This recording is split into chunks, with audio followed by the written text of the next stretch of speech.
Let me bring in Congressman Tim Ryan of Ohio. And Congressman, let me ask you, have you ever been asked if you get elected, who would be a loser in your district? No, that was a very creative question. I have not. Most people ask how you're going to help, what are you going to do to make things better? But for him to go, directly, and even if someone asked you who are the losers going to be, you should have a more comprehensive agenda that makes sure that everybody's going to have some opportunity. So what do you make of Jeb Bush's economic plan that he laid out today? Did you hear anything new in Detroit?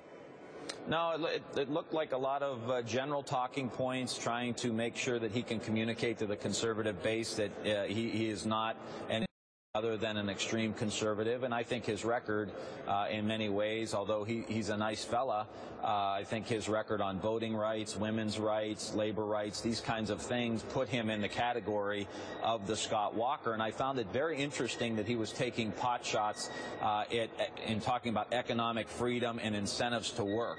The entire health care reform bill was to help people who are working for a living. It's not the Medicaid program that we were talking about, where people who may be down and out on their luck, maybe they're older or they're children and could have Medicaid. That's not who we were talking about. The reform was about making sure people did have economic freedom, that they could move between jobs, that they could be entrepreneurs because they knew they weren't going to lose their health care, that there was some basic justice. So to say that economic freedom is to repeal Obamacare, which we tried to do for the 59th time yesterday, it flies in the face of how this program actually hits the ground for the American people.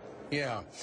A first impression is a lasting impression. There may be some people out there across America that are starting to investigate Jeb Bush, who don't know a lot about Florida politics, that want to hear what he has to say. And some things come back to haunt candidates. For instance, Mitt Romney said he would have let Detroit go bankrupt. He just could not live that down. Said he liked to fire people. He couldn't live that down. Jeb Bush now seems like he is trying to find a path to the middle class. And on the heels of your meeting last week in Philadelphia, where the House Democrats got together, do you think the Democrats have a strong advantage over Republicans when it comes to the middle class, and especially since you've heard what could be one of their leading candidates talk about trying to make that connection? I think we do. I think we have the inside track, but we got to hammer the message home. Take Scott Walker, for example. He comes in, you want to talk about Davis-Bacon for our construction folks, making sure that they have a prevailing wage, these kinds of things that allow average people to earn a living.